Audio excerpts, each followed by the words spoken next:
It's been a wonderful time presenting with you. I do want to apologize again for the poor internet service last week, and I'm still trying to prepare that video and find a good way to send it to you all for the hula of Lonoikamakahiki, the instructional video. Now, so for today, I know our kind of the topic we wanted to focus on is a particular aspect of makahiki, which is very well known, and actually I would say is quite critical, played quite a critical role into the revival of makahiki, and that has to do with the pa'ani makahiki. Yeah, pa'ani makahiki are the makahiki games. For many of our school students, for many of us who grew up in Hawaii and attended school, it's probably our first introduction to makahiki was basically learning about this seasonal shift that takes place in Hawaii. But of course, as young kids, perhaps the biggest thing that grabbed us was these games, these traditional games that came forth and that was practiced during this time of year. So today I want to share with you a little bit of the background, some of the mo'olelo that we have, that are stories and history that comes along with these games.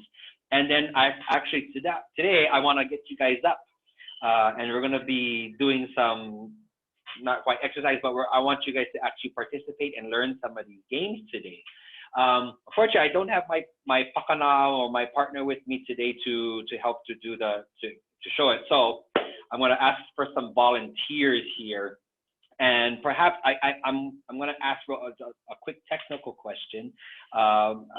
Is it possible? Is there a way to be able to show somebody else's video but still hear my voice? Yeah, so what can do? Okay, they will do like that. So I'll give instructions, and we'll take turns. Maybe if those of you guys, most of these games you have a partner. And for today, I was going to focus on and kind of share with you guys some games that aren't that commonly known.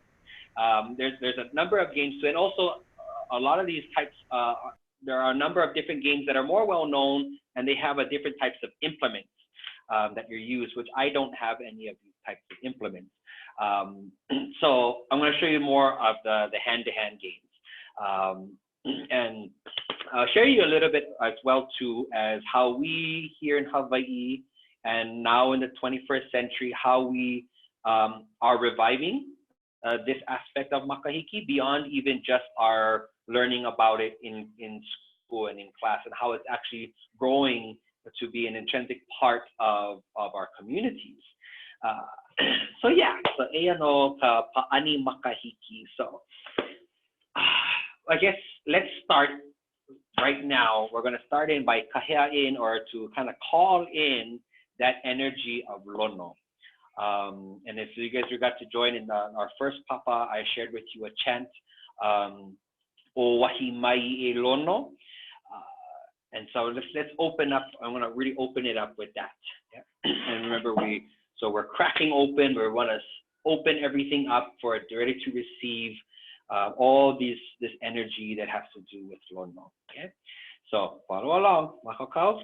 Okay, hope you guys can practice. Yeah, I never teach you guys. You guys just like put them on save in your computer. So makakau kako. Voila. O wahimai e lono e, o wahimai e lono e. O wahi o luna, o wahi o lalo, wahi gauga, o wahi ke kai. O wahi mai e lono e. O wahi mai e lono e. O wahi mai e lono e. O wahi o luna, o wahi o lalo, wahi gauga, o wahi ke kai. O wahi mai e lono e. O wahi mai e lono e. O wahi mai e lono e. O wahi o luna, o wahi o lalo, wahi gauka, o wahi ke kai. O wahi mai e lono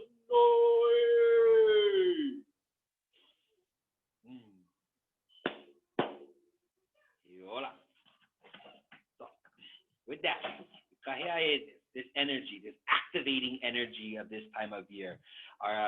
Just to pull us back, this is our season of the resounding, that which shakes and vibrates, the coming of Lono, that which will penetrate into the earth to stimulate from within.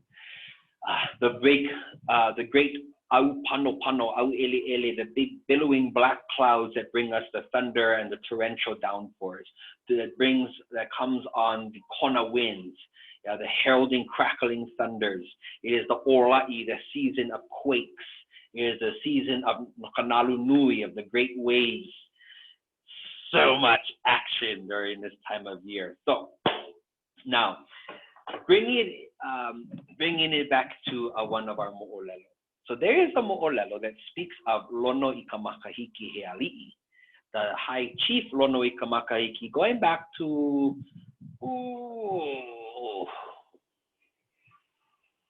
I want to say like maybe perhaps the 14th century, 14th, 15th century. Don't quote me on that one. And Lonoikamakahiki was born in Kahalu'u Kona, the Ko'ihonua, or the Kumulipo, the genealogy chain of Kumulipo is one that is connected, was said to be his Ko'ihonua.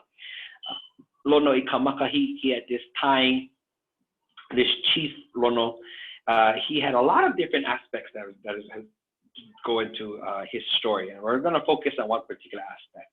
There is a mo'olelo that speaks of a time where he was betrayed. He was betrayed by a friend, one who he called a friend, and he was betrayed because his friend had a jealousy.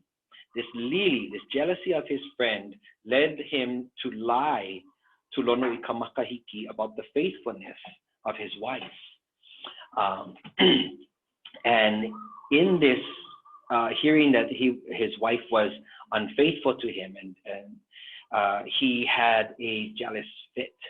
And in this jealous rage, he actually assaulted her and practically nearly put her to death. And he actually thought that he had killed her in his rage.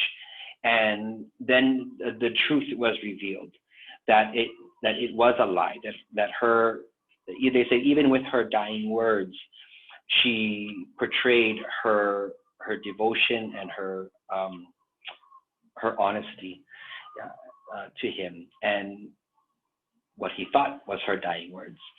And in this, when it was all revealed to him, they say that he kind of lost himself in the dread, in the guilt of what he had done, and how he had in a way now betrayed his own love out of the jealous fit, being from the fake news that was told to him. And so in that, they said he went on to almost a suicidal type of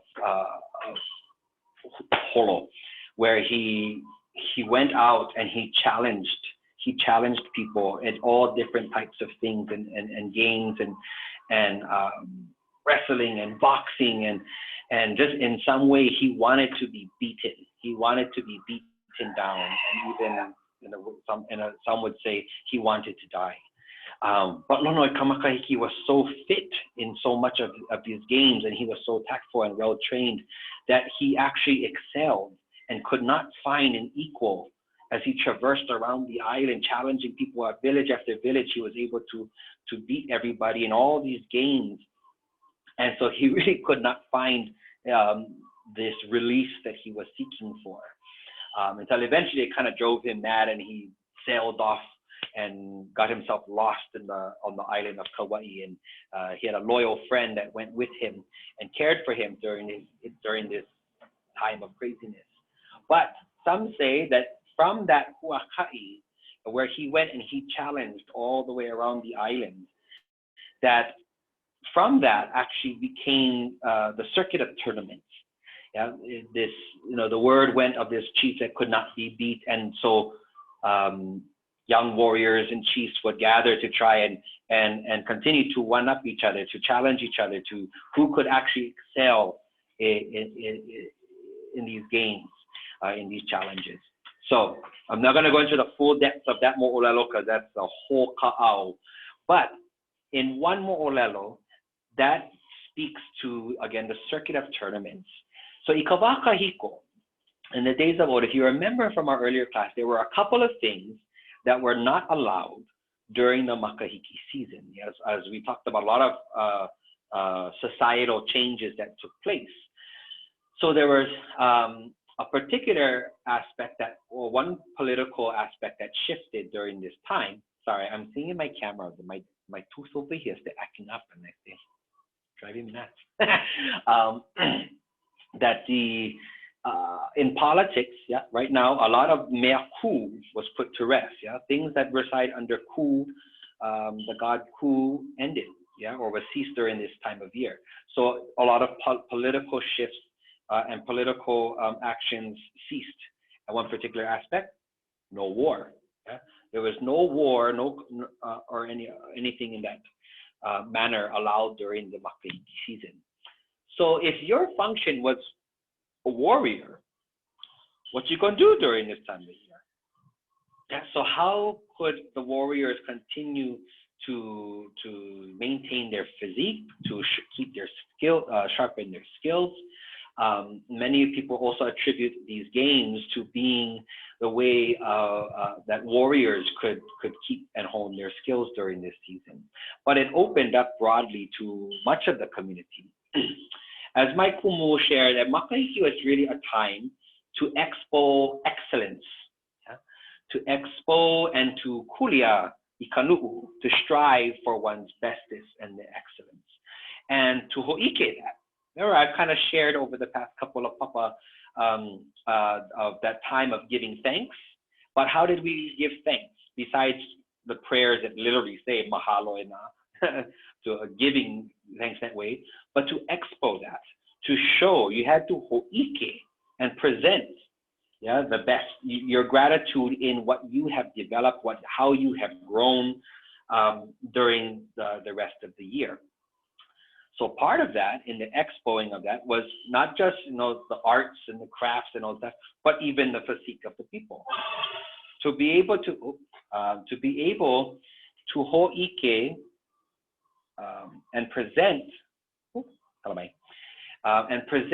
that you are the strongest, you are the fastest of your area, and this was also a time because chiefs weren't, if there was conflict between chiefs or the chiefs, just trying to one up each other, presenting their swiftest man and challenging each other in that way, or who was skillful in the mind, and perhaps if it was on konane or Hawaiian checkers, there was games that challenged almost every aspect of the human body and mind that you can think of. We had so many different types of games, and a lot of them required a lot of different skills, some and different types of skills.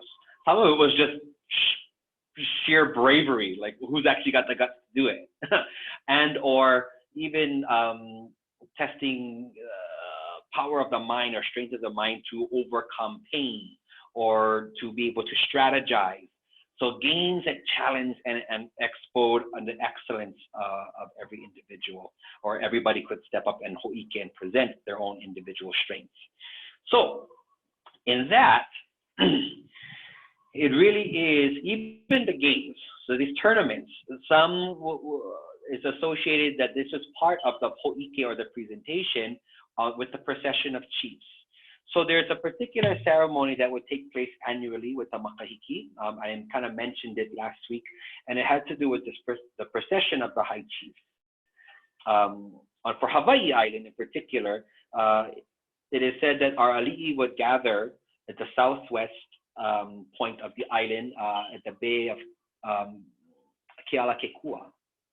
Looking at the name Kealakekua, Kealakeakua, the pathway of the gods. And in the Kawakahiko, they say that is where Lono, when Lono returned, bringing the bountifulness and the rain, it is there where he arrives. Yeah, and there at Kealakekua, at the point where they say that he comes ashore and where there to greet him is the heiau, or the temple of Hikiau. Yeah?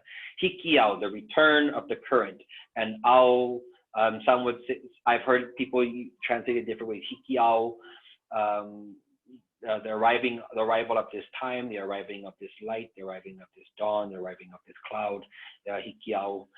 Some say hikiao, some say hikiao. So I've heard the difference. I'm just sharing with you all the different spaces. Some people were even confrontational. I'm like, no, it's this way. Some say, no, it's this way. So this is the manao of the collective. See us Hawaiian people. So first we're like, it could be this, it could be that, it could be that, it could be that. Who's correct? Or you just say everybody and we all good? Okay. The main thing that we know that is where the arrival of the akua will come. Yeah. So it is at this heiau that this procession was to begin. And it's for the next couple of months, yeah, or the ali'i would then traverse the island. Yeah? And as they did this huaka'i, they'd walk in I guess, if you're looking from above onto the island, they're walking in a clockwise, yeah, clockwise around the island. So starting from the southwest, and they would move up through Kona, making their way up to Kohala, over through Hamakua, down to Hilo, to Puna, down through Ka'u, and then coming back up South Kona, back to Kealakekua. And following Alakakai, the Kuleana, they also would stop at every single ahupua'a. Yeah? So as you may commonly know as ahupua'a, as those land divisions, yeah, different land divisions, from a moku or mokupuni, from an island, to the moku, the individual districts, down to the ahupua'a, yeah, and even within the ahupua'a, you have the ili. Yeah? So in ahupua'a, along the Alakakai, which is the primary trail or road that goes around the entire island, you knew when you were entering into a new ahupua'a, because along the road, there was literally the ahupua'a. There was literally an altar, which would be adorned with the head of a pig, yeah, the carving of a head of a pig. Now we've heard different mana'o on this. I've heard two particular, one saying that it was carved from kukui wood, which is a very soft wood and that had to be renewed regularly. And I've heard people say that they would use lama. So different mana'o. But nonetheless, that there was a carving of a pua'a's head situated on top of this ahu.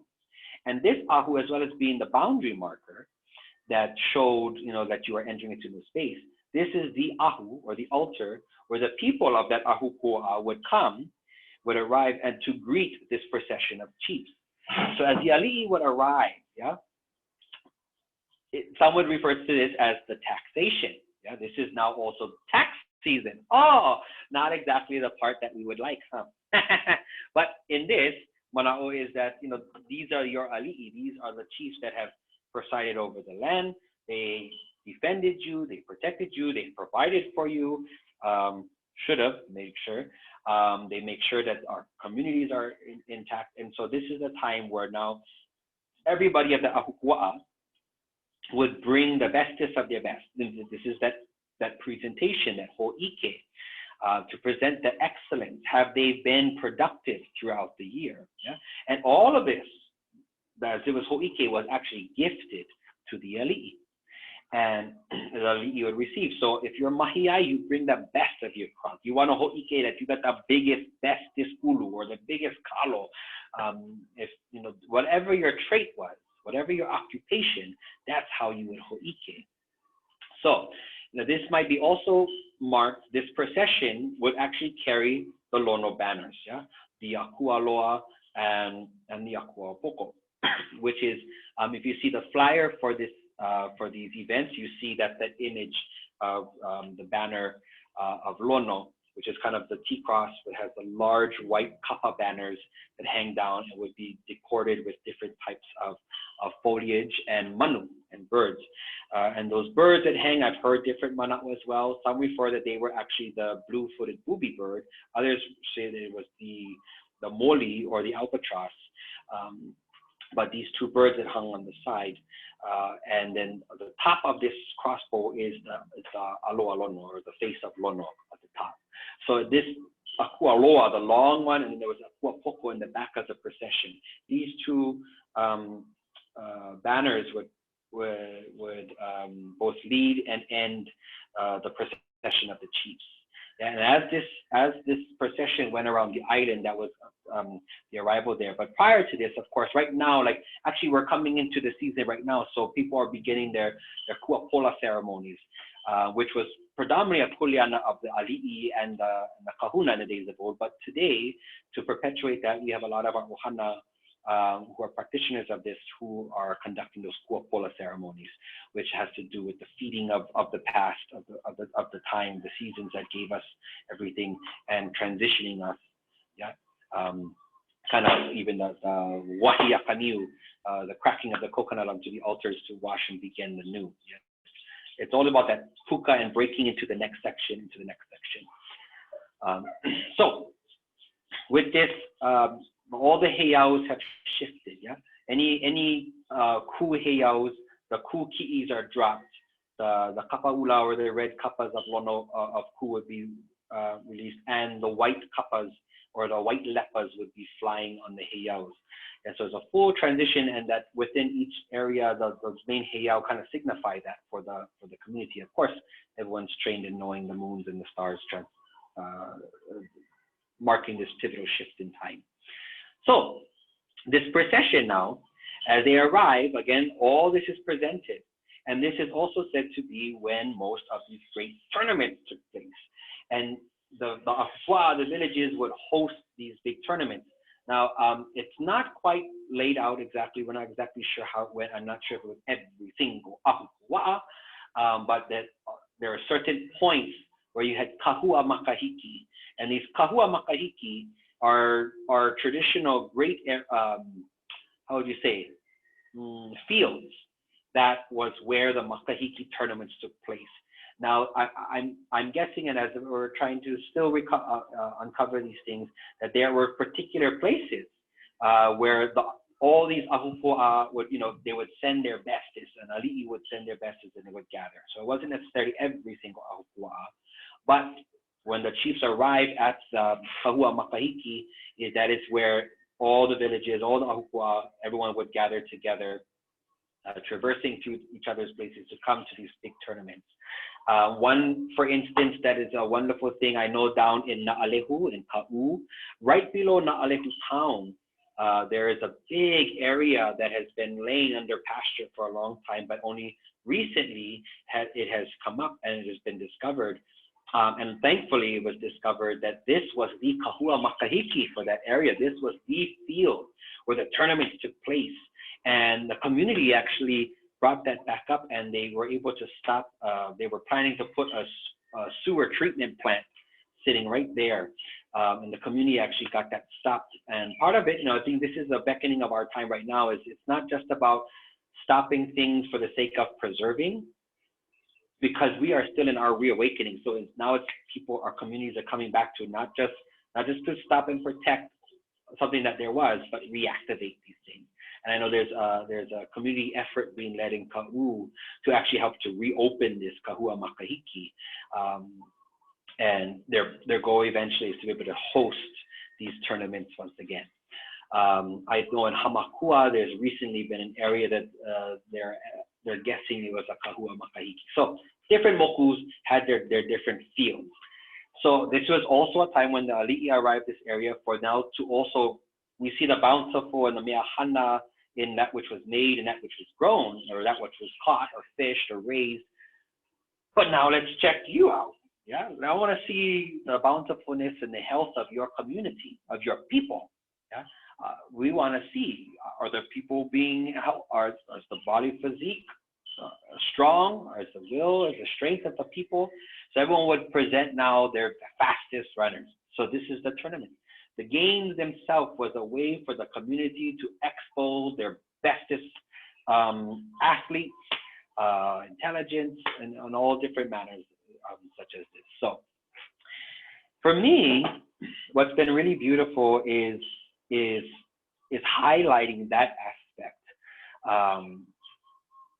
That, right now, especially because here in Hawaii, and for many different communities around the world, health statistics are at an all-time low. Yeah, and that bears, the Native Hawaiians, we lead in all of the worst health statistics. And yet here we are looking back into our history, and we hear of such a strong and healthy physique of our own people. Um, you know, it was told to me at one point, Uncle Kindy Sproat shared a quote from Captain James Cook's journal. Captain Cook wrote when he arrived into Kealakekua Bay, he mentioned that in his journal he actually wrote, "These are the finest specimen of human being I've ever seen." That's a huge statement, yeah. And he describes about the physique of the Kanaka, down to their shimmering bodies, because Kanaka always used to oil, yeah, they kept the skin oiled, the hair oiled, and the shimmering physique of the people. Wrote extensively of our agriculture and all these things. So if in the 21st century, yeah, where humanity is supposed to have now been excelling and moving forward, why do we see our own species going backwards, yeah, in our own health, mentally, physically, and foundationally, probably spiritually? Yeah. So this is a very important aspect, I think, that's important as we are reviving this tradition, is that, and concept of makahiki is how are we really maintaining aina, yeah, our productivity and care for aina, and in that, our own health and well-being, yeah. So, okay, before I go off so much into that, but this was also now, through this, we're also introducing, with all this food being shared, yeah, and ho'ike and presented to the ali'i, it is said that a sign of approval for this area was a return of much of this to the people, yeah, and a way of giving it back to the people as approval. And one reference speaks that then this is the feast. So everything is presented and given to the ali'i. Of course, the ali'i will take the choice. They will take, they will receive certain things, and then they would actually host, yeah, a great feast, yeah, at these tournaments. So people are coming from all around, all the neighboring ahupuas coming together, feasting on the food. The ali'is are presiding over this. But this was also, again, the lessening and bringing down of the kapu, the strict kapus. Many ali'i, not all ali'i, but what do you call it? It loosened, yeah, it kind of loosened the kapus quite a bit, so that the ali'i could actually mingle with their people more. Yeah, before, Kanaka, you couldn't just go wherever you wanted in the old days too. A lot of times, people kind of stuck to their own area. But now the land is made free, Noah. Yeah, Noah from the kapu. So there's a lot more people coming in and sharing, and this is how everyone came and presented and go see ohana, and this was that time of year. So in this ceremony, in these rituals, yeah, we find that in the celebration. Yeah. So it wasn't two separate things. There was the celebrations themselves was a ritual. It was part of a ceremony. The ceremony, not all ceremonies need to be sitting quiet. Ceremonies is when we are playing and we are laughing and we are enjoying, and the hula this is a big hula season too. Everyone, the dancers are out because, hey, I tell you, the halaus compete. Yes, everybody's showing off their best right now. Yeah, so there was competition. The halaus are out and they're performing and they're telling their mo'olelos. The chanters are doing their mo'olelos, and everyone is just giving. So it was very festive. And yes, there was a lot of competition. Kanakas, I know people don't compete. Oh, Kanaka compete. We are very competitive people. Extremely sometimes. But what's important to remember is that healthy competition for the idea of excelling to excellence, yeah? To recognize when, the strengths of others, yeah, to lift each other up. That is probably a very important aspect that gets lost in a lot of translation. And I'm sure it was more of a value as much as it was a rule or anything during Kabakahiko, but it was an aspect because one thing that presides over all this, Lono, is peace. Yeah, it was a time of peace. That's why we celebrate, we play, we give honor. war stops, big politics, not done with this. And I've heard mo level too of even of particular battles and confrontations between neighboring districts or chiefs that they fought all the way up until Makahiki was declared, and then no more Hakaka, and in between. Now, of course, on the Kahua Makahiki, you might see that guy over there that you had issues with. Yeah, we had scrapping before, but now Makahiki we cannot. But I still see you. So, what do you think? What do you think happened on that field? I challenge you. The other aspect that came in here, gambling. Oh yes, Kanaka gambled. Yeah, place your bets. Who's gonna win this one? I bet you 10 pigs. They're gonna win this one. Yes, there was competition. There was the betting. It was all part of this celebration. I'm not. That's just an aspect. We can look at what it is today, but in our days of our kupuna, they gambled, they played, they placed their bets up and down on every single game. And also, like again in this presentation, know that the Chiefs are also watching. They were scouting. They're watching to see who is that fastest runner. They might be passing by and in some random village, just opportunity to think about, like today, a lot of communities and our athletes, they want to be seen. So this was an opportunity for the young bucks of the community to come up and, Chiefs are here and they want to compete. They're boxing or running or whatever it may be, because hey, maybe I'll get good, maybe I'll get noticed. Yeah. So bring all of this in. This is all part of it, and it's the foundation of the Makahiki. It was a time to expo, and in the expoing of excellence, know that people are taking account of what they're observing during this time, so that when business starts back up, when kapu and everything comes back up, like, hey, remember we was back in that village in Hamakua, and you remember that young boy with that fastest runner? I want him. Go bring him into the court. He will be my kukini.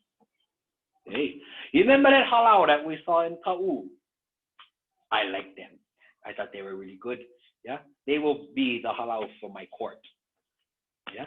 So everyone's kind of, hey, you remember we're at the feast at the Kau Makahiki. Those guys brought all that ulu.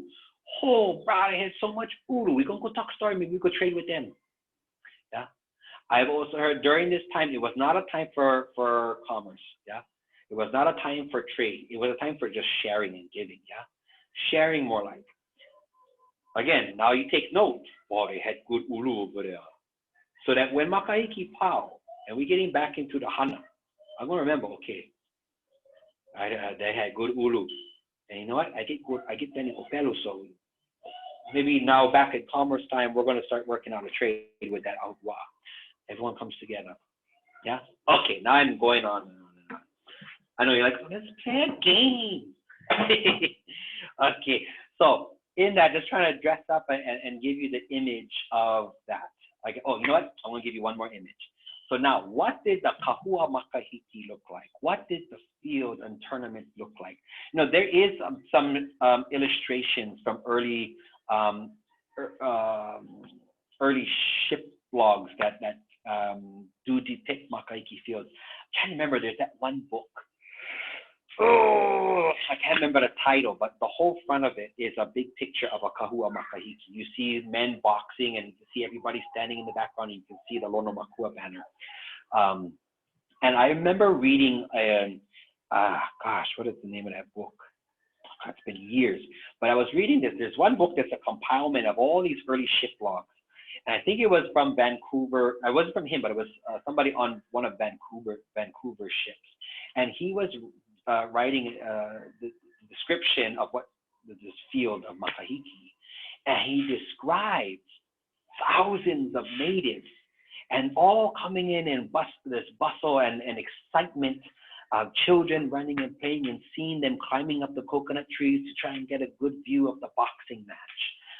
He described a field that with tall banners of flowing colors. Yeah, so they decked it up. Remember, I said this time everybody showed off their bestest. So everyone imagined this event. Everybody showing up to this big event. Food on the field. You had your ali'i present. Everyone is dressed in their finest. You had all the athletes going and games happening all around and feasting and hula and chant and oh, how festive and decorated fields decorated with massive flowing um, panels of color and designs. Just oh, I remember reading that text. I was like, dang, our people know how to party. Yes, it's a big paina. So just paint that picture there. Something I've been working to one day. I want to restore and actually throw a makahiki tournament like that. Decked out. Yeah.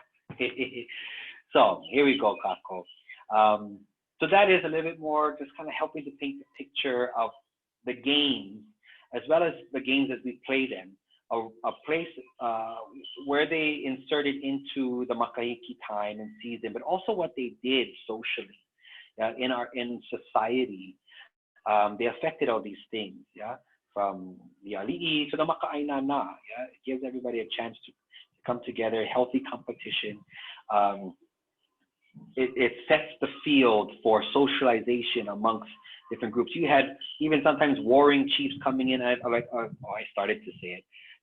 Where you had maybe chiefs in conflict, where sometimes at the tournaments they settled their disputes, through gambling. Sometimes it was a bet or something. I'm going to set my best boxer against your best boxer, and what's the wager?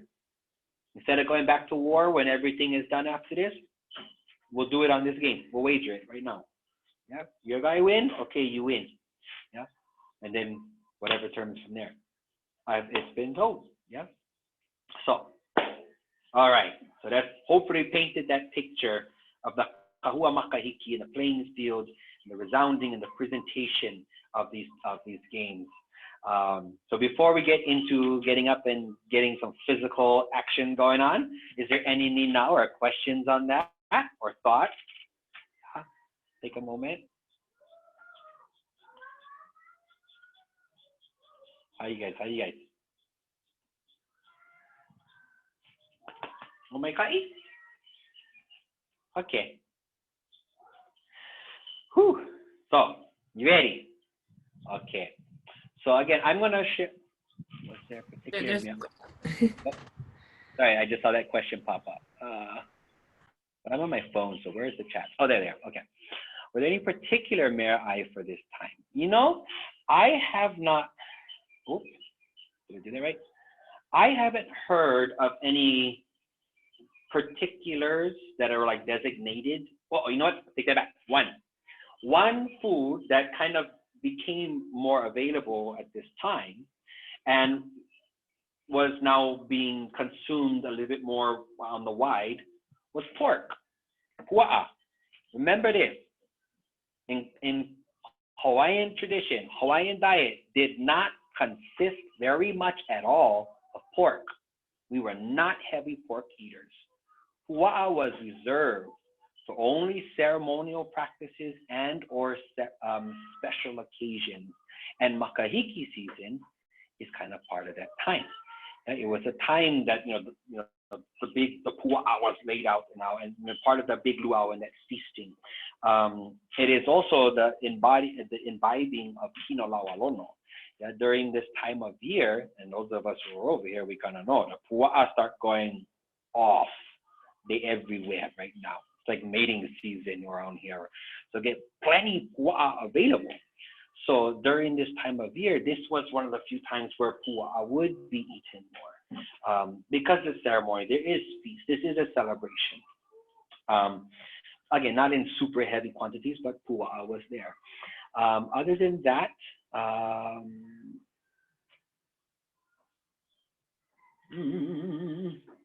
I know there's more detail when it comes to the fish. Certain fish are now coming into season more at this time as well. And again, with a lot of chicken. Well, that's kind of regular. Another thing that's signature during this time, kind of more a little bit later into the season, you have more eating of like kolea, the plover. We'll eat you next. Plover are migratory birds because now it's coming the winter season. They are arriving. So just kind of, again, eating with the seasons, you had arrival of particular fish and manu and birds, those migratory birds that normally are not available other times of the year. So kind of that's about some of the realms of the ceremonial or of foods of the season. It's actually it's a great sound to have because you hear a lot of that because guess what, Hawaiians, one of their games, I know, don't get mad, but our people did do chicken fight. Yeah, there was chicken, and we had our own chicken fight. We're like human style chicken fight, and then they used to fight some more. Yeah. So with that, any other now? Any other questions? That was a good one. Yeah, I was feasting during this time. Was that it? Okay. So, all right. Okay. So this. We're gonna learn a few games. So Lei, was there another question? Was Makahiki performed prior to Pa'au? Ooh, good question. As far as I know, I don't believe so. Probably not as we know Makahiki now. This has a lot to do again with the concept of Lono, and those the primary deities that we know in Polynesia, Ku, Kane, Lono, Kanaloa, quite prominent Polynesian gods, yeah, and that is said to come with and or following Pa'au. So, and remember, different aspects of this, like the tournaments too, and these games and everything, they came about also with warrior culture. The story of Lonoikamakahiki that kind of ties in. I've heard some accounts that is kind of part of like this regiment time, yeah. Not regiment. What am I saying? The circuit of tournaments and such.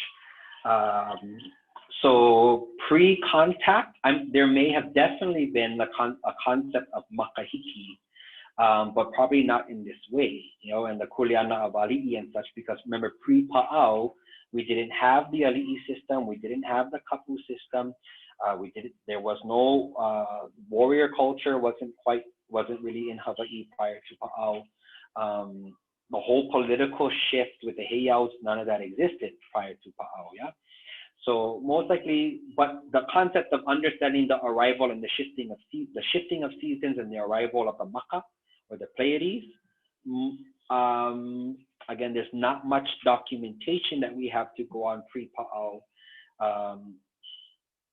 So I'm going to take a hypothesis and say that probably most likely the Makahiki season tournament as we acknowledge it now definitely didn't exist prior to that. Yeah? So again, we are a living culture. So we can see where these ceremonies began. Of course, what they're signaling and connected to have been for hundreds and thousands and millions of years, even though wind patterns shift, celestial body alignments, okay? Which again, now I want to just add one more component in there to remember that as you see it happening here in Hawaii, recognize that this is very similar to other things, yeah? Other cultures around the world during this time of year, you saw the same thing. At the root of it too, part of maybe one of the other good tap roots, this is the harvest. Yeah? It is the harvest season. We are just coming out of our summer. Everything is really bountiful, so we're harvesting. Thanksgiving, the original, prior to the Pilgrim whole story, but the timing of this has to do with the great harvest. With the harvesting, everybody was able to share and the feast. And there's games and stuff all over. Olympics. The Olympics goes back to Greek practices and traditions of the harvest season, and kind of similar. This is the time for sports and tournaments and such. Yeah? So yeah. I think I saw a question there. If Wahine were involved, absolutely. Yeah, absolutely. Wahine participated. I'm not too sure in what level of detail.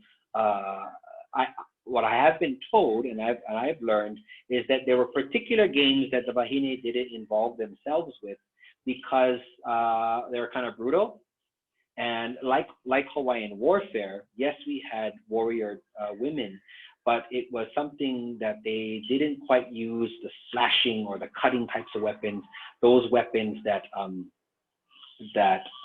truly are like the killing weapons. It was more a lot of women like were famous for like the kama'ara sling or the pikoi, the wrapping and the tripping stone, and they would fight side by side with the kane. So the women may take someone down, but it's the kane who would deliver the death blow. And that has to do that because the natural anatomy of the woman is to bear life, to bring life in, and therefore it was almost seen as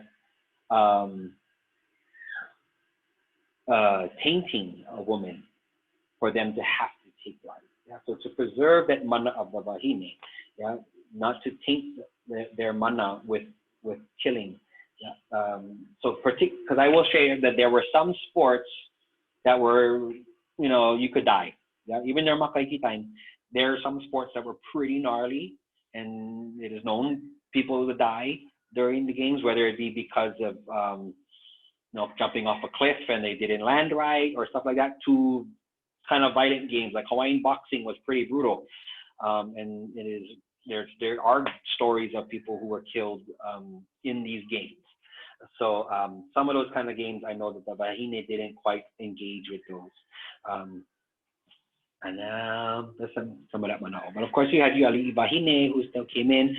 They participated in many other aspects as well. Yeah. Okay. All right. All right. Any other ninao? If not, we're gonna get ready to play.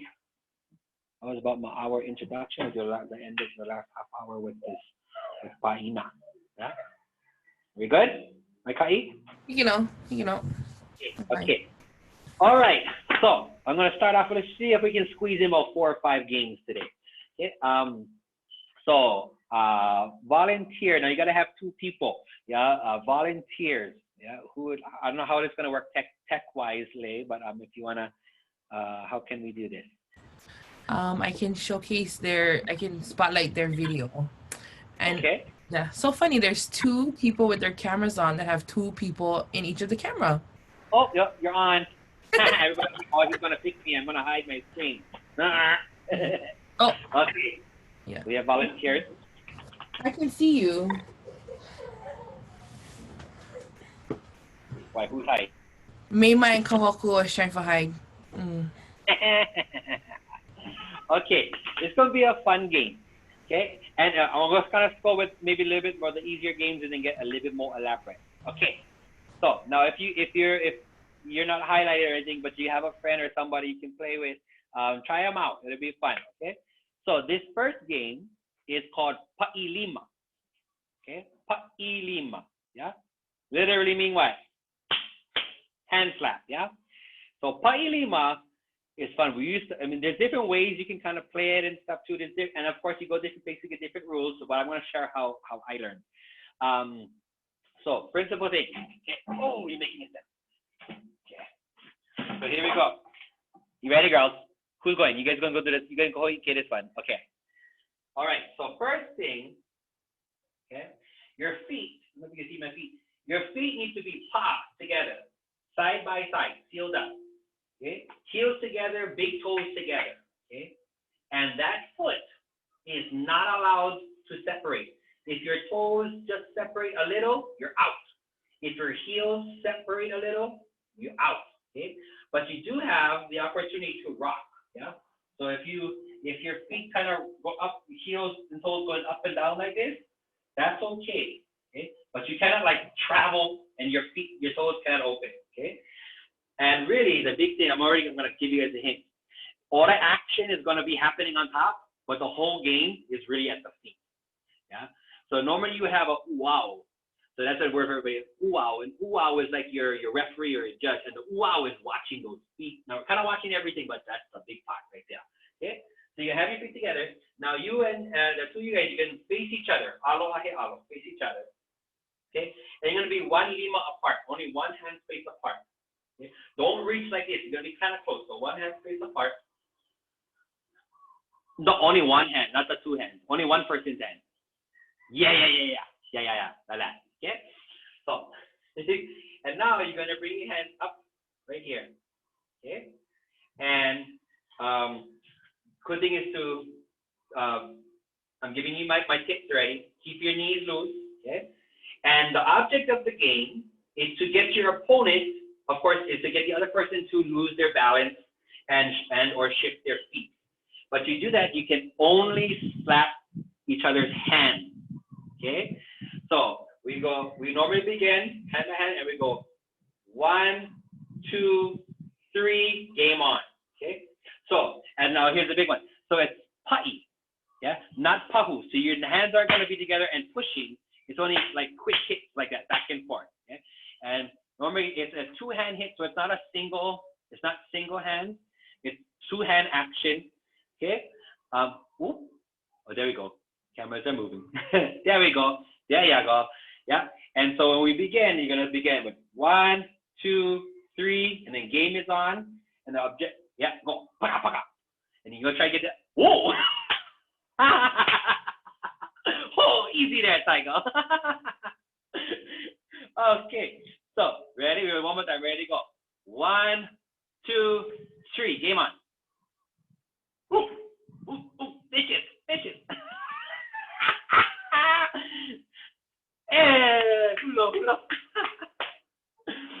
Okay, so here's another thing. So your hands are here. Okay, when you hit, you can dodge. Okay, so a lot of times what happens too. So when you make contact, yeah, you can get the other person off balance there, and or by dodging, you can move your hands out of the way and get the other person to lose their balance that way. Okay, so now adding that in there, here's a safety precaution. Everybody, safety precaution, safety precaution. Don't put your hand by your face, okay? Because your partner is aiming for your hand. So if your hand is by your face, you're either going to catch your own hand, or you're going to open up and they're going to catch you in your face. You'll win that round because they're not allowed to touch your face, but it's going to cost you a bloody nose. So don't do that, okay? So safety is keep your hands in this area here, okay? And it's only if you're dodging, you cannot stand like this. You cannot make like that. You can just quickly dodge a hit or a strike. Okay, so dodging and or hitting, ready? So start with the 3, ready and go. 1, 2, 3, game on.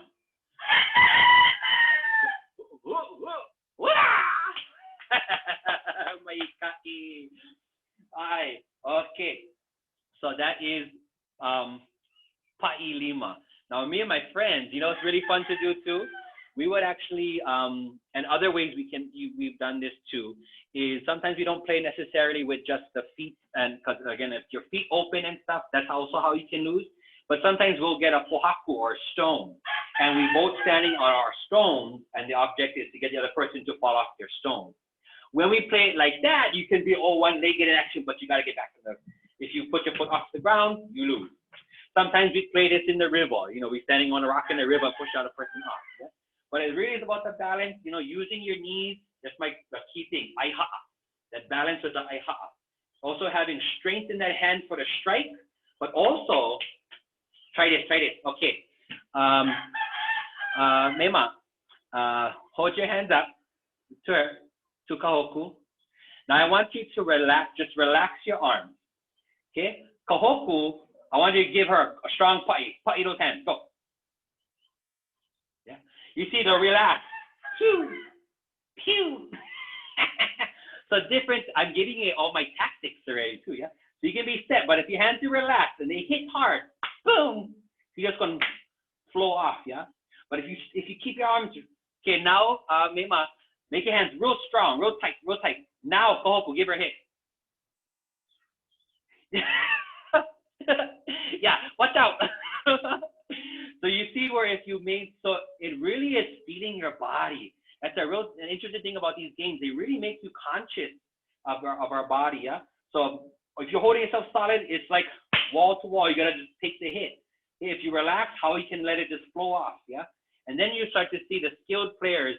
Sometimes these games can last almost 20 minutes because they really, really feeding each other out, okay? Okay, one more time. Let's all watch one more time, okay? Makakao. Ready? And oya. Kahi, lua, kolu, game on. Oh, oh, oh. Oh, see, now there's more tactic going on in here. May kai. Oh yeah. So this is Pa'ilima. Okay, good game to start with. And now analyze what's happening. You got balance. Yeah, there's a lot of balance in here. There's strategy. There's technique. Okay, there's a lot of really neat stuff with that one. Mai kai. Okay.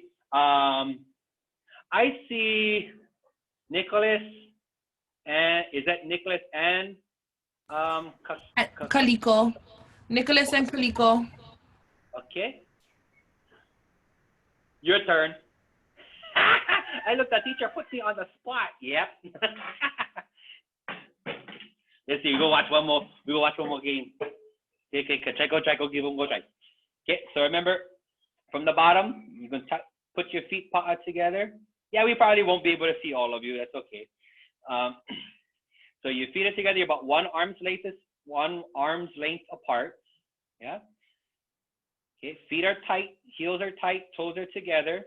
You guys can look a little far apart. Go a little bit closer together. Yeah. That's about right. Okay. Ready? And you're gonna go one. Give 1, 2, 3. Game on. Ooh.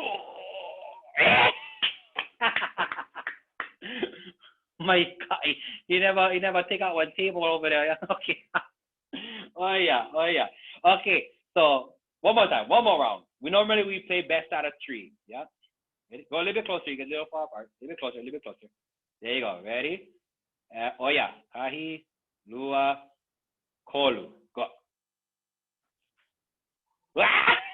Hey, I thought you would touch his chest. If you touch any other part of the body, you out. Okay, so now we even. We 1 and 1, yeah. Because I'm just guessing from what I'm seeing. So I'm gonna say, wait, sorry. Which one is Nicholas? Nicholas, wave at me. Nicholas, wave it, Uncle. Wave at the camera, Nicholas. Yeah. Okay, so Nicholas, you ain't gonna touch Kahiko's chest on that one, yeah. Okay, yeah. So that no count. So now we 1 and 1. So here we go. Game point. Ready? Oh yeah, go. Kahi, lua, kolu. Game on. Whoop. Oh yeah, mai kai loa. Good job, boys. Mai kai girls. Okay, so everybody, we got our Bahine, we got our Kane. Hey, and over here in Hawaii, I tell you, there's not like, oh, only the girls and then only the boys. Oh no. Boys and girls challenge in these games too, because again, is it only about just strength? Not to say that one is stronger than the other. Over here is unisex in most of all these games. Boys and girls, they challenge each other all the time. Yeah, because we can tell some of these local girls over here, no, you cannot play with us because you ain't girls. They take you right off that rock. Oh yeah, mai kai. Okay, so that was Pa'ilima. Mai kai. So you guys ready for another one? Okay, so we have any other volunteers want to go? We need at least 2 people. Let's see, any other hiding cameras? Anybody else? Who else wants to try? If not, then we can use our same again. Yeah, I'm looking. Anybody else? Anybody else want to try? I know you guys need 2 people. All the aunties on here is like, I don't know. I just feel it, yeah. Okay. All right. So let's go. Okay, we're just gonna use the youngins here then. Oh, here we go. We have new competitors. Oh yeah. Okay, my kai. Where you at? Oh, Trish Wisen, Kamalani, Kamalani. Oh, there's. Aloha. Okay. So I see that Ohana there, my kai. All right. So let's see next game. So that was Pa'ilima. Let's do now. Would be a fun one. Okay, you guys get space at your house. You get plenty room. Yeah, living room space. Okay, that's good. Okay, now let's see. So this next game is called. Well, there's a few different types of hakoko. Okay, there's the hakoko boxing. We're gonna skip that one. Okay, there's another type of hakoko which is a wrestle. Okay, and it's a placed wrestle. So we put you in a position. Okay, and then it's whoever can pull the other person out of that position. Okay, you guys ready for that one? Okay, so you ready? Okay, I might have to rearrange my camera a little bit so you guys can catch this. Okay, so you just gotta listen to some detail on this one. So both of you, you're gonna face each other. Yeah. Face each other, and you're gonna open up your feet a little bit outside of shoulder width apart. Yeah. So shoulder width apart, take like a step outside of that on both sides. Okay, so you wanna be a good base like that. Okay. And you wanna aiha'a. Okay, so you're gonna be bent here. Okay. Now both of you raise your right hand. Okay. Your right hand, I want you to reach around and grab the left, what do you call it?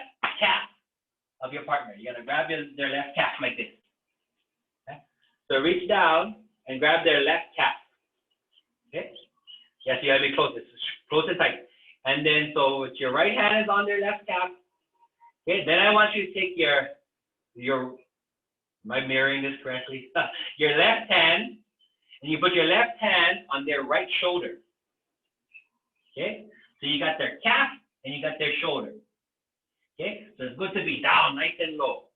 Okay, I see a few guys going for it. Okay, now the game here, you see that position? It's good to kind of bring your head down. You don't want to be stuck up like this, but you catch something in your throat. Okay, so kind of tuck down your face. Head should be side by side of this. Okay, you see that position? Okay, come up for a second. Come up for a second. Okay, so in that position, the game here is to get the other person out of this stance. Okay, so you have leverage to pull on this leg and this left here. Okay, once we begin, yeah, it starts in this position and it's just like this hooky. It's a pull and a push kind of going on, and you're trying to oppose that. So the goal is to get your partner's foot. Okay, you can go up, but you got to come right back down to the same spot. Okay, if you come up and move, you're out. Okay, so you're trying to get the other person to move their foot out of place. Little bit small kind motion, that's okay. But once you get pulled out of your position, out of your placement, you're out. Okay, so it really is about hunkering down, anchoring that weight. Okay, you know they're going to be pulling, so you're going to hold that, and it's this whole hooky push and pull. Yeah, and you're going to get the other person. You're going to try to pull them out of place. Okay. Okay, take your position. Okay, we're set. We're down. Right hand on the left calf. Now be careful. Try to make sure you grab the calf. Okay, and not the back of the knee. Try to grab the calf down here. Okay. Yeah. Good job. Good job. Okay. You here? Left hand on the shoulder. Okay. All right. Here we go. I'm going to give you to the count of 3, kahilua kolu, and right on kolu, you're going to start, okay? And you just try to get the other person. So anchor your weight. Ready? Makau, kahilua kolu, go. Whoa! Hey, my God. Whoa, those girls are going flying out of my screen over there. Oh, yeah, oh, yeah. Okay, okay, shake it up, shake it up, shake it up. Okay, oh, you best out of tree. Okay, now second round, we're going to kuapo. Okay, second round, now grab the calf with your left hand and your right hand on the shoulder. Okay, you're going to switch it up. Okay, anchor it down, plant that weight. Makau, kahilua kolu. Oh yeah. Yeehaw! Oh! Waitai. Okay. Now, if someone won twice, okay, they won. But I think up there with the Trish Ohana, is it 1 and 1? Yeah. If it's 1 and 1, okay, then what you gotta do on the last count, if both players want to do right hand, left hand, then you're okay. Or if both players want left hand, right hand, that's okay. But if there's a competition of who wants the right side or who wants the left side, then you gotta flip a coin or something to break that. Yeah? So flip a coin, unless you're in agreement on which side you want to go with. Okay. If you don't agree, then you gotta flip a coin for that one, or in some way, let somebody do it. Okay. So I'm watching the Trish Mahana there. Go ahead. Yeah. Oh, you get straight? You get straight. I thought she was gonna go. You gotta do tiebreaker, or she won. Okay, I got it kind of hear. So. I think All right. I think she decided she won. Okay, okay. Okay, we'll watch the boys one more time. Ready, boys? I'm watching you guys there. Ready? Makokau and kahilua kolu. Oh, my kae. Good job, good job. Okay, and remember, in Makahiki, the biggest concept that we were always trained in is there is no such thing as a lilo. There's no losing, yeah? It's about strengthening yourself. So you identify where, if you didn't win, yeah, then you identify, okay, what can I do better? What can I do better this time? And every time you repeatedly do it, you try to change it up. Okay, so let those boys go one more time, because that was only one time. Okay, boys, hano. Okay, now you guys switch your hands. Okay, whatever you did last time, switch your hands. Okay, we go with it. Okay, Makokau, kahilua kolu. Hey, oh. Yeah, you're not gonna get me this time. Hey, my God, hey, good job. Hey, you lasted longer, yeah, so right there. Already, he's honing in on a skill, honing in on a strength. Very good. My Iloa. So this game, this wrestle position here is called ha-ko-ko. Okay, ha-ko-ko. Always remember, like hot cocoa? Yeah, like hot cocoa, ha-ko-ko. Okay. Oh yeah, my kai. Alrighty. You guys ready for the next one? Here's everybody. Yeah. Pailima, ha-ko-ko. Let's see, what'd be another good one? Okay. You guys ready? Now this one, very important. I need you guys to play. When you play this, just be conscious of your surroundings. Make sure you don't have a sharp edge or anything nearby, because we're going to be up and going. Normally we play this outside and in a little bit of a ring, like we make a circle, like maybe a 10-foot in diameter circle. So that's one way we play, and the objective in that place too, you can also win by pushing somebody out of a ring. If you don't have a ring, then the game is chosen by whoever loses their balance and or whoever puts their second foot down. This is hakamoa, chicken fight. You ready? Hawaiian chicken fight. Okay. Now there are a few different styles according to different islands and such that I've seen. So I'm going to teach you the one I know now. So hakamoa. Okay. So here we go. So, So you're going to fight face to face with your opponent. Let's start off with your, again, now this one is, if you're right-handed, if both players are right-handed, then you're good. If both players are left-handed, then you're good. If it's vice versa, then on round one, you do one side, round two, you do the opposite, and the third round, if there is a third round, then you have to flip the coin, okay? So you're gonna take right hand, yeah, and you're gonna grip your partners, okay? So thumb to thumb. So you're not gonna make like this or anything. Like you're going. Wow, how do I show that? I only have two, a right and a left here. Yeah, but you're gonna grip. Let's see. Mema, can you come close to the screen and show the grip? There, you see that? So thumb to thumb, and then hands over the top like that. Okay? So you're gonna grip each other's hand like that. That's the grip. Let me see. Yes, perfect. Just like that. Thumb to thumb. Okay, so that's the grip. Okay. Now, if you have your right hand, then the opposite foot, if you're holding with the right, then lifts up your left. Okay. And your left foot is going to be poised behind you. Okay.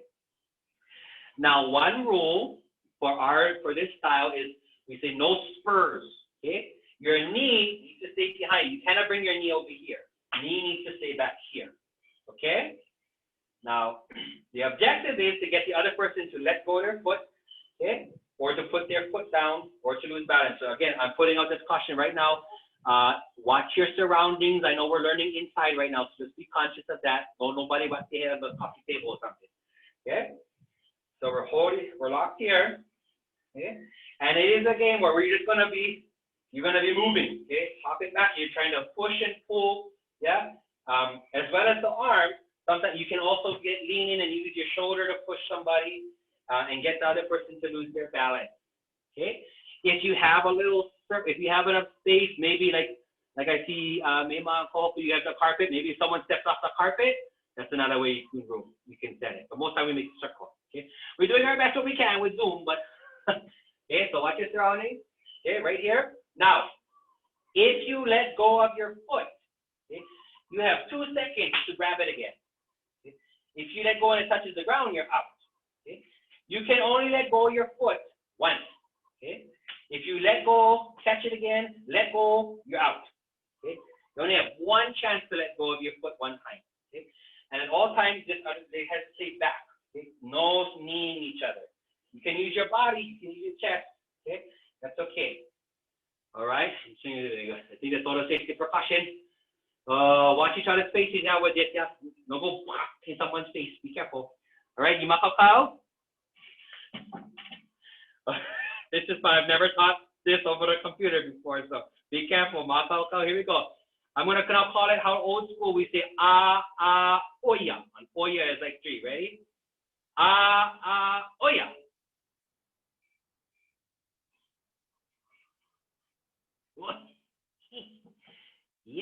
Yeah. Yeehaw! Oh, we got balancers. Good balance. Oh, may makatrol sa couch. Oya. Hooky. Ah, good job. Oh, yeah. My kai, good job, you guys. Good sport. I would say the other thing I forgot. So if you're going and you're going a long time and then the hand breaks apart, if your hands separate, then it's a draw. Nobody wins. If the hands separate, you can just do it. On the Makahiki fields in Waimea when we compete, though, if you separate hands 3 times, both out. So grip good. Yeah. My kai. All right. So any questions on that one? Mike, good one, yeah. So remember again, when the best thing is if you are able to go outside and make yourself a nice circle ring, because that's the other way you can play is to also objective to push somebody out of the ring, okay, and or if you let go of your foot more than once, and or if you put your foot down, okay. I would say this game can get intense too. Makahiki tournament there is a Makahiki tournament that we started. God, it's probably been over 10 years now in Waimea, and it's open to all ages. From like we have the preschoolers come play, and all the classes play, then the college, and adults all come play, and even the kupuna play. And I tell you, when you see the uncles out there bouncing around doing this, it can get pretty. There's some roosters. It can get pretty brutal. Yeah. So, but main thing is that we enjoy and that we're honing in and strengthening our skills. Yeah. So Hakamoa, of course, you can see it's a tactic game. It's a game of skill. It's a game of strength. It's a game of balance. There's different strategies to that. We had more of a field. I could show you some of my tricks. I would tell you, I gotta say, Hakamoa was one of my games. I was a good Hakamoa player. All right, let's see. Let's get one more in here right now. Okay, this next one, Makakao, is called Pa'uma. Okay? Pa'uma. Okay? So Pa'uma is a play on of Uma, okay? Which is also, Uma is Hawaiian arm wrestle. Okay? We'll do that one. Actually, let's do Uma first, and then we'll do Pa'uma. Okay? So Uma, when we do Hawaiian Uma, okay, Hawaiian arm wrestle. Okay, so let's see. You're gonna who's got a good carpet view? Because no. I see Maya and Kahoku, but no tape. Or actually use that carpet over there. You're gonna lay down on your stomach. Yeah. Oh, so you guys are good sports. You my mannequin to display. Yeah. Okay. Perfect. So good. You have good listening skills. Okay, so on your opu, on your stomachs, yeah, you're gonna lock up. Now, here's some tricks of the Hawaiian Uma.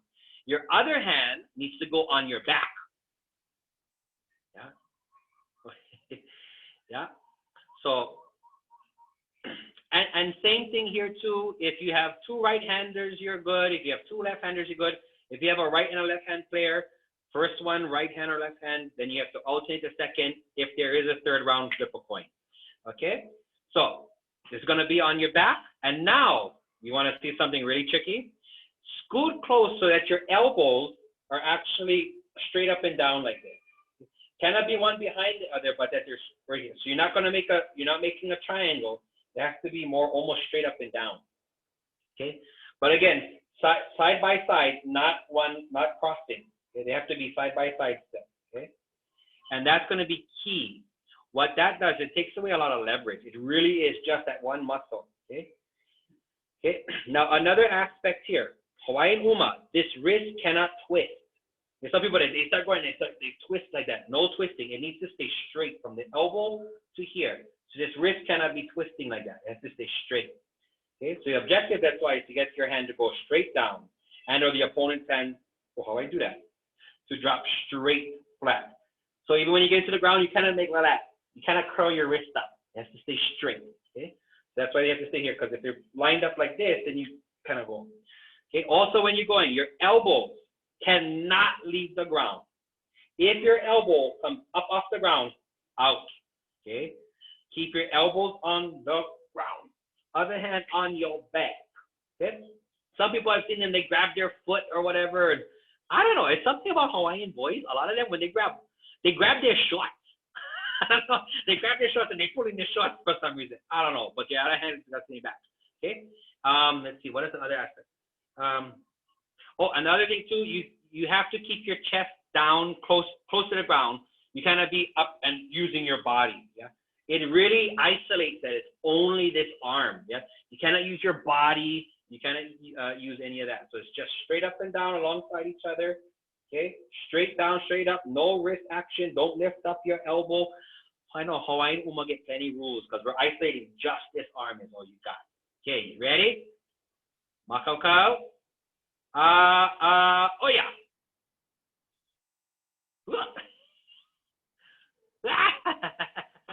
Hanaho. Maybe try switch hands. Whatever you just felt strong on, now try the other side. It's good to be ambidextrous too, yeah, and strengthen both sides. Okay. Hands are set. Hand on the back, elbows are close together. Okay, keeping the elbows on the ground, keeping the chest low to the ground. Makau. Oh yeah. Oh, me and Kahoku have a lock up there. Oh, see, we switch the hands. Okay, place your best. Oh, come on. Ooh.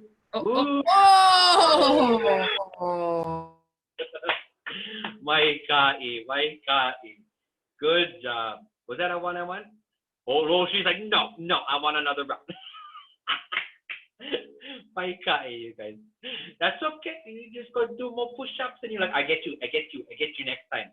See, so when you identify or someplace, you have a challenger or you identify, maybe you might, oh my God, I'm not as strong as that as I thought. Then the ideal Hawaiian style, well then, throughout the year, during that hau season, that time of work, you're going to work on that because next year at the next tournament, I'm going to get you. Bye. So, Julia, we striving. Okay, don't pull no Nancy Kerrigan and try to take out the competition. No, you rise up to the competition. Okay. Maikai kako. So now we're going to go to that next, the standing pa uma, which is basically the standing arm wrestle. So now ku'iluna. All right. Oh, mahalo you guys for making this work. I was thinking, how am I going to teach these games on a computer Zoom call? Yeah. So good listeners. Okay. So now facing your opponent. Okay. You're going to take a position here. Okay? Let's just start with our right hand. Yeah? So we're going to bring our right hand and right foot forward. So same hand, same foot. Right hand, right foot forward. Okay? That foot is going to be set here. Okay? You want to get yourself a good base. Yeah. Now, your feet. Oh, how do I show this? You're going to put your feet, yeah, your two opposing feet, yeah, side by side on the inside of the foot. So bring your two inside right foot alongside each other. Mema, you guys switch your feet. Yeah, you guys see Mema's one? So the inside of, the outside of your foot are side by side. Okay. Yes, there you go. Yeah, side by side like that. Okay.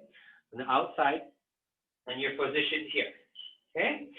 Now this game, that foot again, almost like pa'ilima, all the action gonna be up here, but the game is really called by those 2 feet together right there.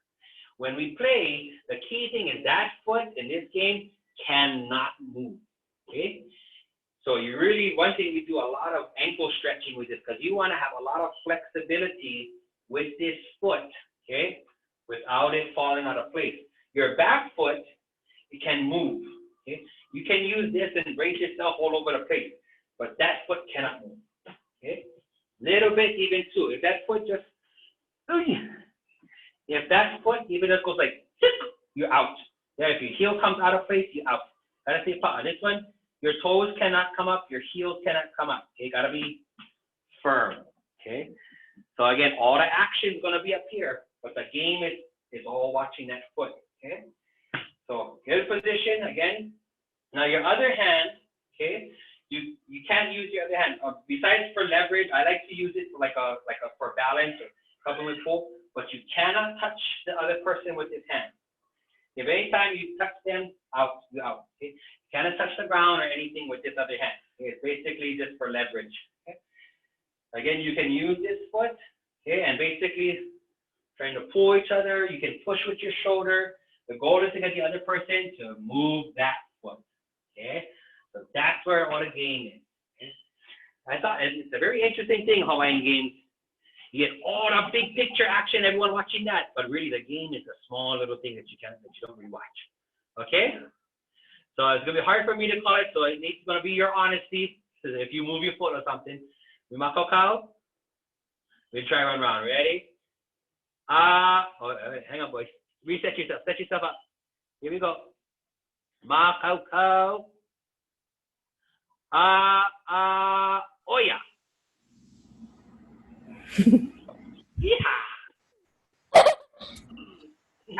Rematch. Okay, rematch. Okay, rematch. Right. Girls, get out, go. Hey, my ta'i.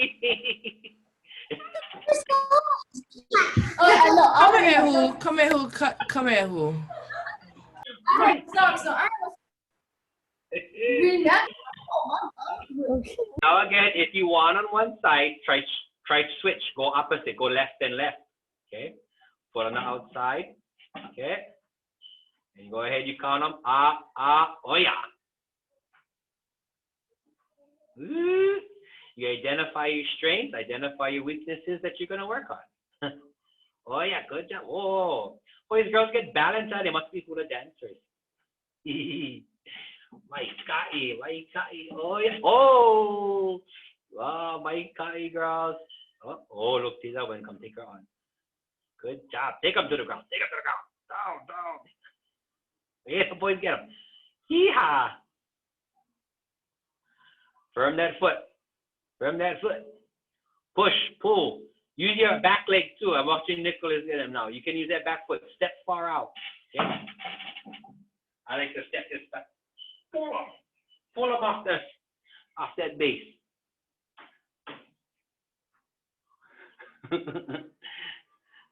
Whoop, that one almost went into the wall. All right. Why, Kai?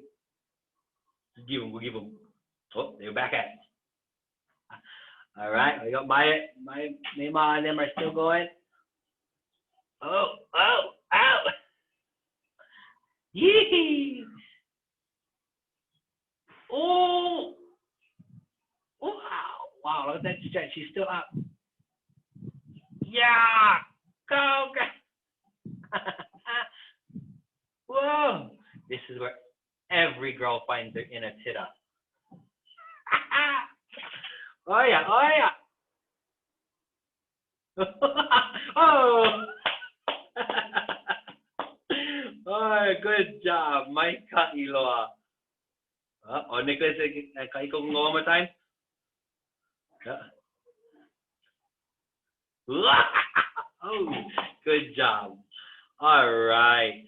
Awesome. Oh, they're back at it. Oh, they like this one.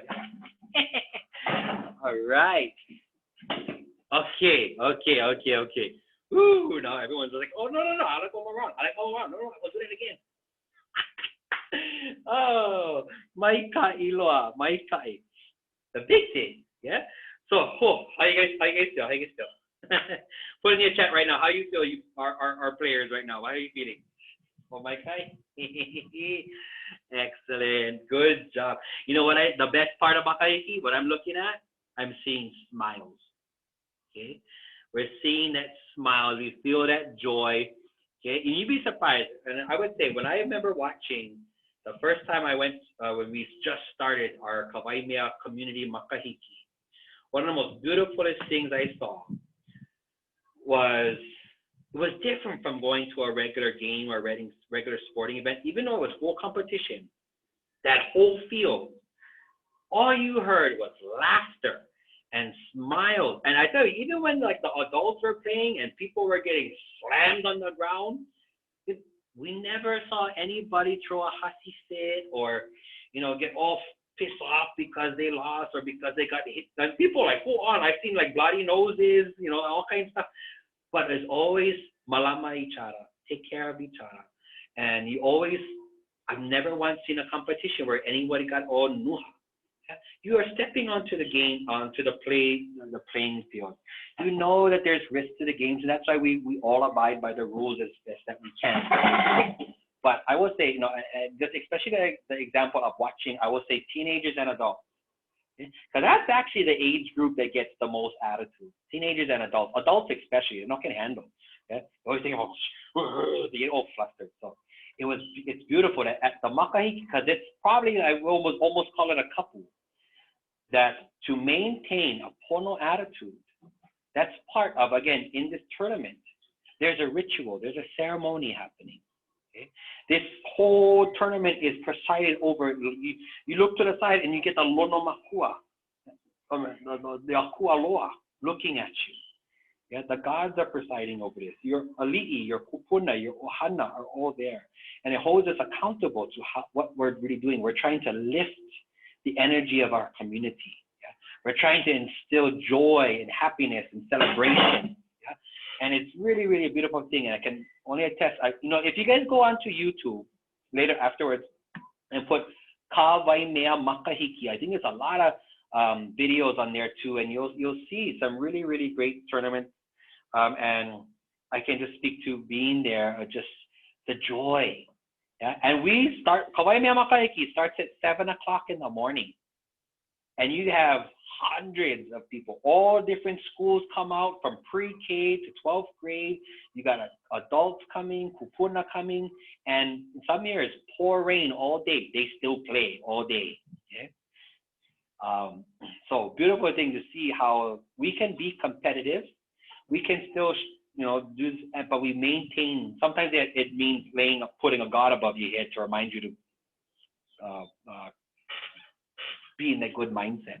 Because if not, to bring that bad hanaino, to bring that anger or jealousy or that kind of energy, you taint the ceremony. Yeah, you would disrupt the pule and the physical prayer that's happening in that space. Yeah? And that's something that particularly nowadays that we enforce, yeah, with our school and our community, that we're not going to go in like into the Western sporting kind of concepts and just this kind of roughing kind of competition and or attitudes. But trust, we compete, but we don't have to be negative to each other. There's enough of that, yeah? There's too much of that. So shifting it back, that we are here to show our excellence and to recognize our strengths and to recognize some of our weaknesses. So with the intention to ho'oikaika, to go and make that stronger. So healthy competition in the sense of helping to lift each other up. I remember, oh God, I don't know what year that was when I remember beating a neighboring student from, I think it was like from Kona or something. I beat him in Hakamoa. Yeah. And he phoned him up and we aloha each other and we was talking story and he was like, hey, can you actually teach me? So I shook him on the shoulder because I used this particular move that I kind of made up. And I could have been like, well, I'm teaching you. But I was like, sure. But because I know you're not going to do it as good as I can. So if I'm really, really good at my skill, then you know what? I'll teach you and see if you can challenge me. Because if he does, I never got to compete with him after that. But if he does come back and beat me, hey, then I got work cut out for me to get out. We help lift that bar. Yeah. So maintaining that in a fun way is really important, especially for now in these days. More aloha, more pono. Yeah. So for my young ones, when you play, I would always teach my students this. Makahiki games. Now, because I also taught in the schools, yeah. Kids like to play on the playground, but it's a physical game, yeah. So I always made that very rule. It's like you are responsible for protecting these ancient games. Yeah? You need to maintain, yeah, pono, to pale and seal and protect them. Yeah. Because if you're on the field, if you're gonna go play on the side and you're gonna not do it correctly and someone gets hurt, you're not gonna get to play them anymore. Yeah. Because one, for me, that's a disrespect to the game. That's a disrespect to our kupuna who made that and all that skill if you don't do it correctly. And or if you're playing and you're getting all upset and mad and everything and you try to intentionally hurt somebody, you are now that is desecrating the game. That is desecrating the sport in Makahiki. So now you realize how the games also influence us to train our mental and spiritual selves. Yeah. Because it'd be something. I've played one time and this guy what were we doing? We're playing there's another pati uma that we do where we actually almost like sumo style, but you gotta crack each other in the chest to get each other off. And this guy went out of place and he didn't catch me right in my face, bust my lip. And I could have got mad. Yeah, I could have. But no, I'm on the Makahiki, so I can't do it. Blonde, everything come. It's okay. It's okay. Especially then, right there, brother was also not like, hey, I got him. He was like, oh my God, are you okay? And he came to Malama. I was like, it's okay, it's okay. But if he was going to be any kind like that, would I hold my temper? Would I allow myself to fall out of alignment with the Makahiki? Self-discipline. Self-discipline. Yeah. Like kapu aloha. Totally. Maintaining that. Some people would say, that's weak. Yeah, you can't have scrap them, you can't have fight them, I'm weak. Really, what would you think is harder to do? Someone cracked me in the face. Yeah. Is it harder for me to compose, yeah, and just take care? Or is it harder to get all nuts and fight and try to knock them out? Which one do you think is harder? Maintain the peace or anger? Which one is harder, do you think? Harder for you to do, maintain the peace or get on nuts? Yes. Maintain the peace. Aye. Maintain the peace. That's hard. That's super hard. So a stronger person would be able to take that hard path. A weaker person is going to take the easy route. Yeah? And too much nowadays, especially look at society today, look at all these hotheads going off and yelling and screaming and getting into wars and arguments for all this kind of stuff. Weak. Yeah? Where is the strength? Where is that spiritual mana? Makahiki is a good training tool like that. So imagine that every single year, people come together, the whole community comes together. They compete, they play, that's on the tournament field. Now imagine happening where I'm bringing out my biggest, bestest kalo. Well, the other farmer will come bring out his biggest, bestest kalo too. And now it's kind of a competition. Now I can get mad and I'm going to go sabotage and break his and go rip out his kalo because I'm jealous of him. No, I'm like, oh, brother, what kind of compost you using? I like learn that. I like my car don't get me like that. He's like, hey, I show you. That's my kai, to lift our community. Yeah. We strive for that. Yeah. The artisan, maybe all the kappa makers that come on, they're showing they present their bestest, finest, beautiful kappa. Someone else comes and presents their finest, beautiful kappa. And perhaps they're like, oh my God, that's beautiful. Can you share me? What did you do on that part? Now, some artists might be like, oh, I'm not going to say this is my secret. It's my secret. Then it's going to challenge me like, oh, I want something like that. I'm going to figure it out. Or I'm going to make something. Do you see how we can look at it that way? Or we can allow, I'm not saying Hawaiians was perfect. Trust. We know that too. We've learned it in our history. Kanaka, I'm sure they were like, I'm sure there was that too. But that again, we're not going to excel that to be the highest caliber of who we are. Okay? We recognize that yes, that has happened, but are we going to strive for that then? Are we going to strive for the weakest point of our history and our culture? Or do we strive for the highest point? Yeah. And that's something that the society of the world needs to continue to start looking at right now. How can we engage with each other in a pono way? What really is strengthening our communities? What really is bringing mana to ourselves? What brings mana to our community, to our family? Yeah. So with that, I think we're just about at time now. I want to open up again for times of questions, but I guess to kind of wrap up the game, there are many, many more games too. Maybe another time I can show you guys some more, but you're free to go up on YouTube and go Google it. A lot of this stuff is being shared now, different types of games and stuff too. But what I really want, because anyone can just teach you a game, okay? I want you to really see that maluhia, yeah, that peace that can be still exemplified even on a field of competition, yeah. And in the ocean, we had games, all kinds of games. From the ocean, you had canoe paddling, you had swimming, you had cliff diving, you had surfing, yeah. In the mountains, we had cliff diving, jumping off with the lupes, with the kites and kite flying and ulumaika, mopahe'e, ihe, o'o'ihe. We have so many different games, yeah, and different things that we can excel and lift ourselves at, yeah. So overall, too, I always say, does it help to beautify your life? Does it help to strengthen you as a person, mentally, physically, spiritually? Because when Lono comes, it is time to present our bestest. And if you feel hila, that's kind of the closing thing here. If you had to go and present yourself to the high chiefs, you had to present yourself to the akua, and you are feeling shame because, I don't like them to see that. Well, then you better check your life. That's an opportunity. That's why every year we get to check ourselves. And if we carry these kind of teachings with us, then we check ourselves every day. For me, I try to every day in my morning prayers, I'm checking myself.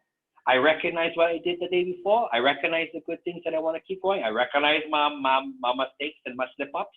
I'm gonna acknowledge them. I'm not gonna let them rule me, but I'm gonna acknowledge them so I can holomua and ho'oikaika. Yeah? So in that aspect, Makahiki just helps to exemplify these very traits that we need to carry with us really all the time. Yeah?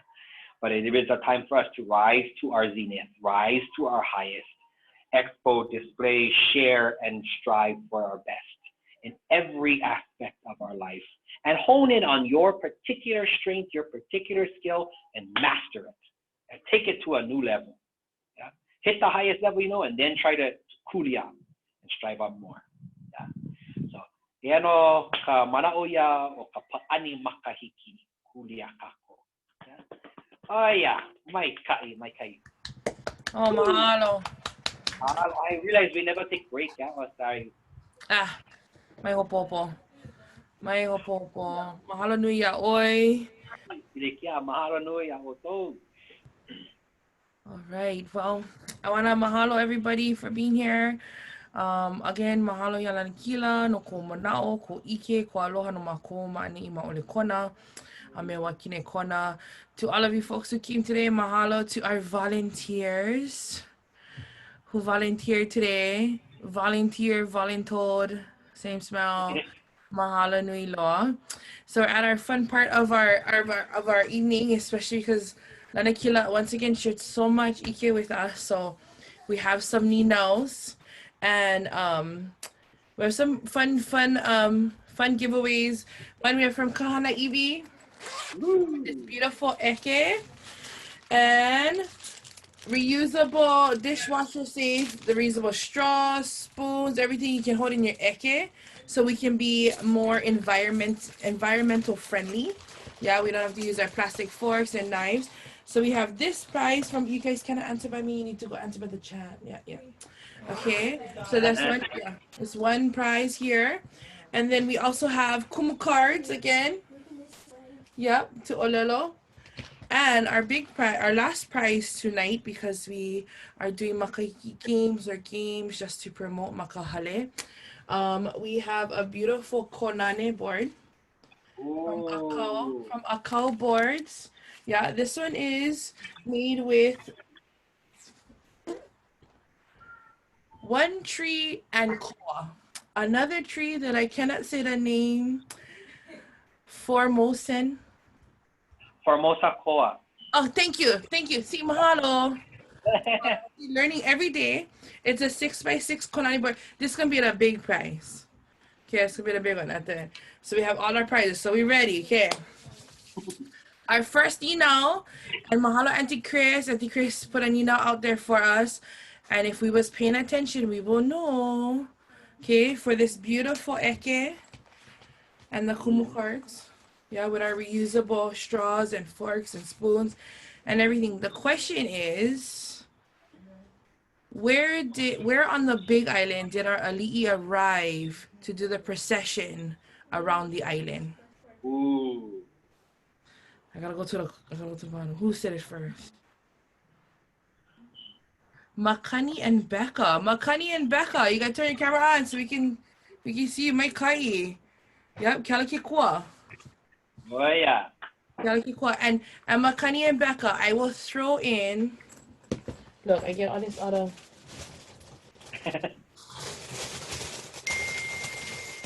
I will throw in lehua sanitizer holders. Yeah, if you can tell me what direction do they go as they go on the procession.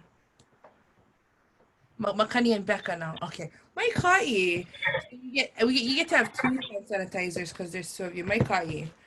Mahalo. Okay, happy dance over here. Good job. All right. Oh, maybe they cannot turn on the camera. Oh, host won't let us turn on our camera. I don't know what that means, but sure. Mekai. Okay. Oh, there you guys are. Mahalo. Woohoo. All right, so for the konani board, and I love akau boards, makamoku puni o kaku, have on Oahu, and they also, if you don't know how to play konani, they break it down for us in the backyard. Oh. A beautiful konani board. Okay, so the question. Okay, you guys ready? You sure? Make sure it has to be in the chat. You cannot come by me by my desk. You cannot text me. You cannot yell from the other room because you're over there. Okay, our makakao. So the question is, what is the Hawaiian inoa? Yeah, what is the Hawaiian inoa that Lanakila gave us for traditional fields that the Makahiki tournament would take place at? Ooh. Okay. Oh. Oh, waialoha, mai kai, kahua makahiki. Oh, you know, this is yours. Oh, yeah. Beautiful. Konane is yours. Woo! And you live right down the street. Can pick them up easy.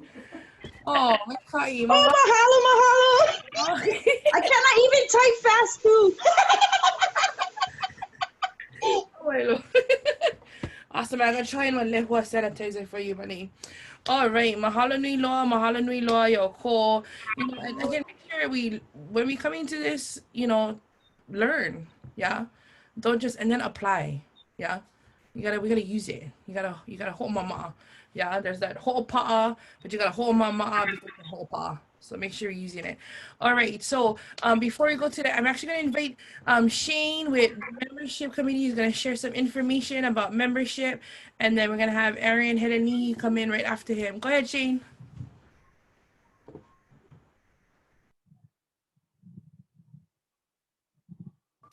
Aloha makako. My name is Kili Hart, and I'm a proud founding member of Kalo and a member of the membership committee. We at Kalo want to thank you all for participation during the first Aloha, the first annual Lonoikamakahiki presentation.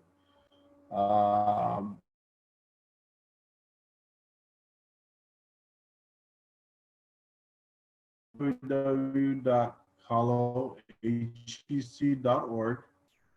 During this four-week period of Lonoikamakahiki, we will be offering $5 off membership to each person that joins, as well as renewal.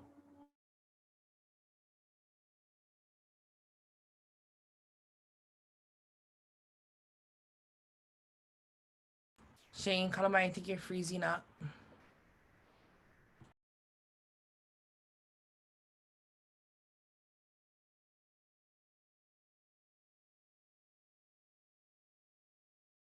Kalamai, I think Shane is freezing. Kalamai, just a reminder, membership, we have a $5 off for new membership and as well as renewals.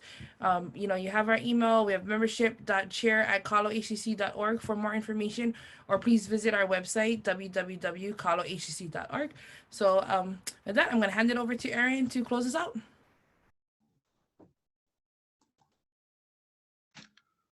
Mahalo le. Aloha mai, my name is Aaron Helenihi, and I am the Political Action Director of Kalo HCC. This year, in the wake of the global pandemic, Kalo HCC joined the Oregon Pacific Islander Coalition to join in solidarity with other leaders of the Native Hawaiian and Pacific Islander communities to address the social, economic, and health disparities our Pacifica community faces in light of COVID-19. If you have any interests or questions regarding the Political Action Committee, please send an email to kalaiaina@kalohcc.org or visit the website at kalohcc.org. Mahalo nui loa e Lonoikakila for joining us today and sharing your ike with all of us. You're an inspiration, and we are so privileged to be able to continue to learn from you.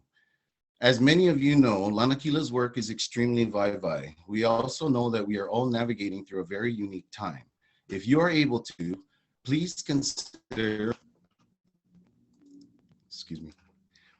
If you're able to, please consider making a donation through Lonoikakila's Venmo, or if you do not have Venmo, you are welcome to send a donation via our website and we will get that out to Lonoikakila. Please also visit the website of the Hawaiian Culture Center of Hamakua at www.hccof.com to support his efforts in the preservation of the Hawaiian culture. Also, if you haven't heard, Lonoikakila is running for OHA Trustee of Hawai'i Island. Please share your support with your ohana and ask them to vote for Lonoikakila in this upcoming election. For more information or ways to support, visit www.lonoikakilaforoha.com. We would also like to send out a heartfelt mahalo to KSAA of Oregon and Southwest Washington for providing funding to support this incredible opportunity for all. Mahalo nui to our executive board, the education committee, and most of all, our members. We are able to build connections within our communities because of all of you. For more information or ways to be involved, please email kaelele@kalohcc.org or visit kalohcc.www.kalohcc.org. Again, mahalo for joining us, and we will see you next week, Saturday, October 17th at 5 p.m. Ahui ho kako. Mahalo. Aloha.